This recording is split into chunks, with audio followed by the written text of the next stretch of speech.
Hey everybody, it's Jim here, and today's quick upload is going to be about secondary dominants and ways you can pretty quickly implement them into even basic chord progressions and make them sound a whole lot more interesting, and perhaps answer some questions you might have in your head about songs you may have heard. How did they do that? Why did that sound so different or cool? Oh, secondary dominants, that's how. But to begin with, we have to know what a dominant chord is. If we're in the key of C major, the dominant chord is G. It's the fifth. Without getting into the theory things here, talking about more of what you feel when you're actually listening emotionally, the dominant chord is going to be the chord that has the strongest pull back to the actual root chord, which would be in this case a C. So I'm going to play a quick progression. We're going to play C, A minor, F major, G major, and then you're going to see how it naturally wants me to resolve back to the C.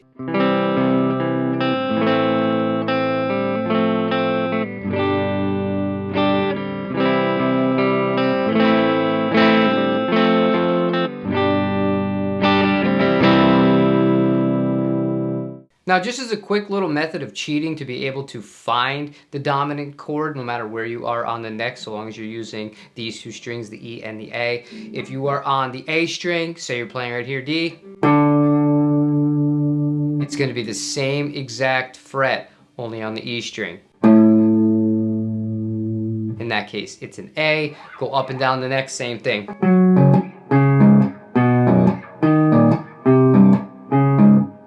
That's not very musical, but it does serve the point. If you're on the E string, say you're saying a G chord as your root chord, your dominant chord, your fifth, is going to be right here. So 2 frets up on the A string, which would be a D.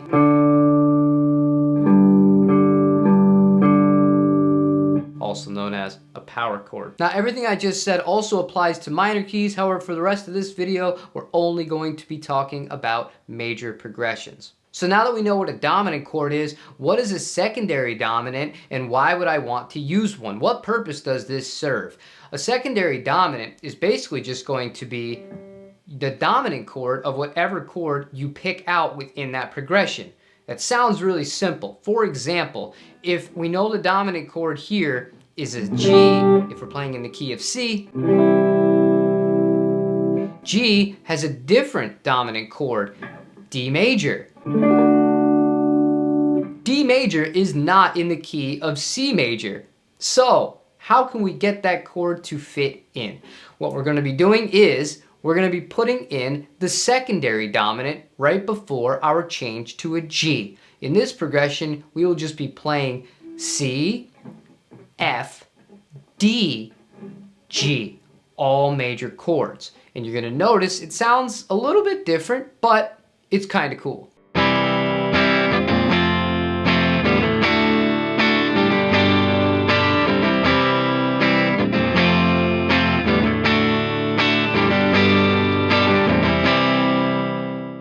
One thing you should keep in mind here is you can use a secondary dominant with any note within the scale. So say we don't want to use it with the G, which would be the 5th degree of the C major scale. Say we wanted to use it with the 6th, which would be A minor. What's that going to be? We go back to our little cheat sheet here. A minor, E.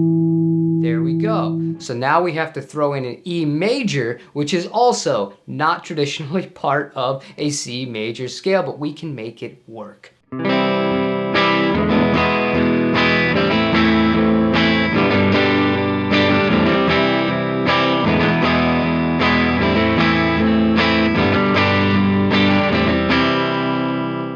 And now I'm going to play the same progression again, except this time, instead of playing the E major the traditional way, we're going to be playing the dominant 7th. Very subtle change, but makes a big difference in the overall vibe.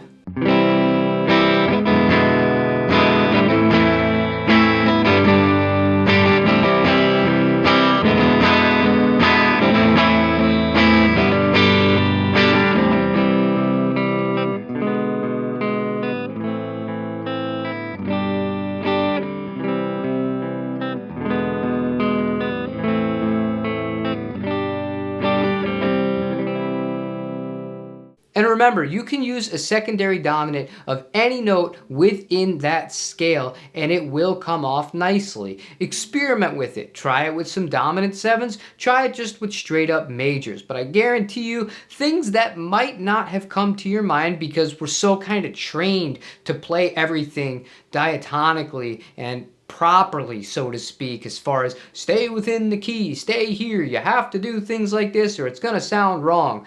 Using secondary dominant chords is a really cool way to kind of break the rules without breaking the rules. There's a whole lot more we can get into with this topic. If you're interested in diving into it a bit further, please let me know in the comments down below. But for today, give this exercise a shot. Have some fun with it. And if you're actually struggling at all, remember, there's tons of good resources online to print things out.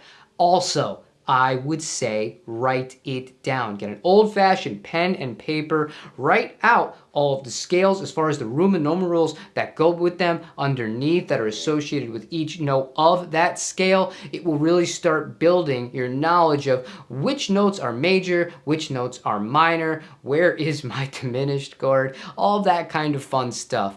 But the more that you practice this stuff and the more that you try to implement this stuff, even if it's just for practice reasons, you might find yourself composing with it a little bit more and spicing things up going forward. However, that's all I have for you guys for this quick lesson for today. I hope that you have a lot of fun using this. If you did find this useful, let me know in the comments down below. Again, very complex topic. I just wanted to give you something pretty digestible that you could start doing right now.